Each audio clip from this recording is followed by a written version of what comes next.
Welcome back to our live coverage of the marathon bombings in Boston yesterday. More information coming into us as it becomes more clear who the victims are and those who were killed. 3 people were killed.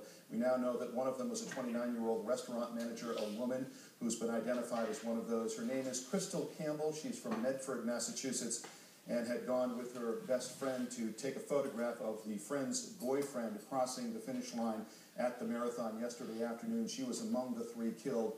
And we will have a photograph of her soon. We also have a photograph of an 8-year-old boy who was among those killed. This is 8-year-old Martin Richard, such a cute little boy, full of life. From his father now confirming this, Bill Richard, my dear son Martin has died from injuries sustained in the attack on Boston. My wife and daughter are both recovering from serious injuries. We thank our family and friends, those we know and those we have never met, for their thoughts and prayers, and I think the thoughts and prayers of all of New England, if not all of this nation, and from all over the world, are with those recovering and the families of those 3 who have lost loved ones. Now, let's continue with our coverage. On the phone with us right now is Mark Epstein. He's with a company named Maximum Security. And Mark, are you there? Yes, I am. All right, Mark, I'm not sure exactly the background of your company. Implied by the name is that you're involved in security. Can you use your expertise and give us an evaluation of the facts so far as you see them and what they mean to you? Sure.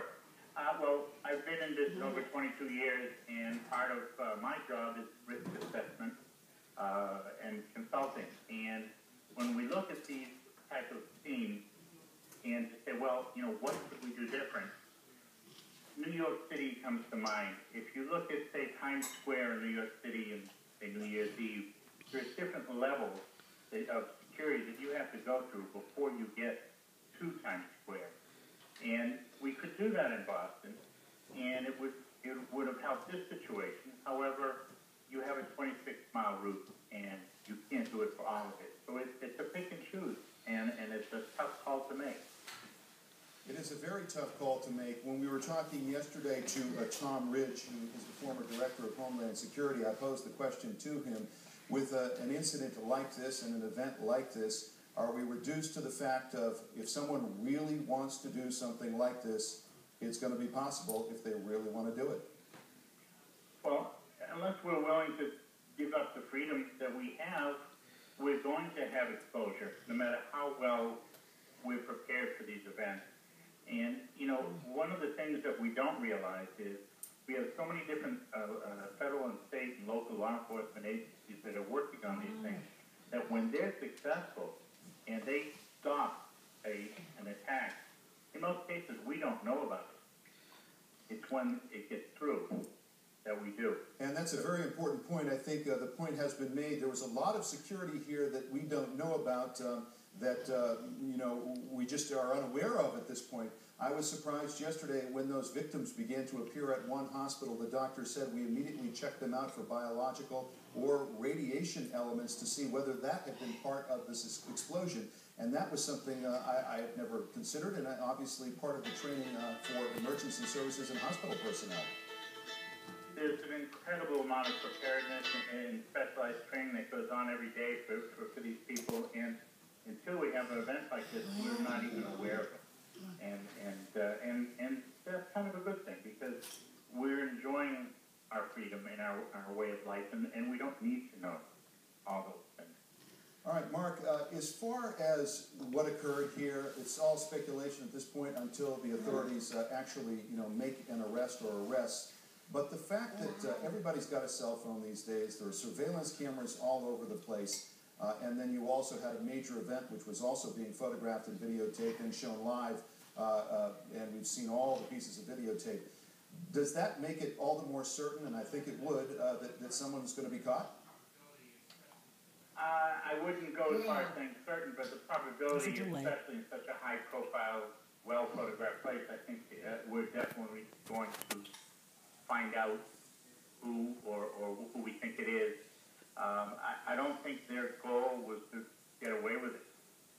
If it is, they would have done it a different way. It was just they were cowards. They left the explosives there, and they left. And yes, they're going to be found. I have full confidence in our law enforcement. Do you have an investigation background at all? I'm not certain. Again, just probing here.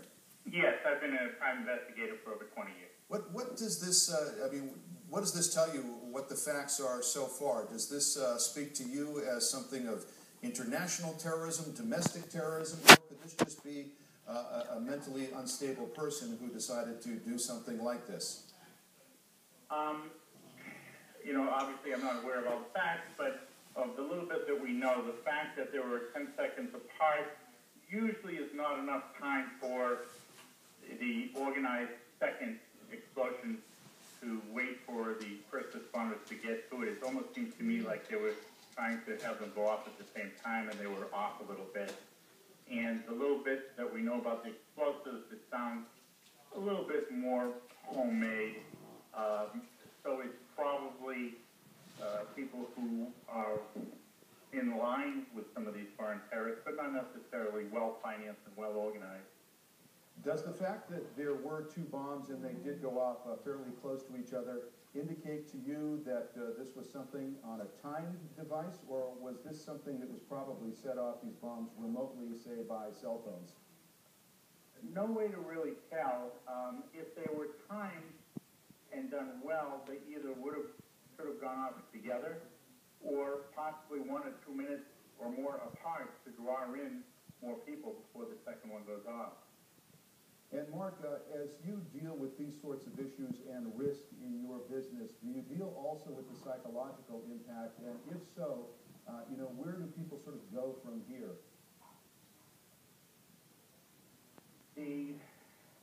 Everybody's going to go through a whole host of emotions between being sad and then being mad and everything in between. And I think once they find out who it is and what they do about it, that gives us a little bit of comfort. But just really mandating to ourselves that we're not going to give up the way that we live and give in to these terrorists is where we will draw the strength to continue.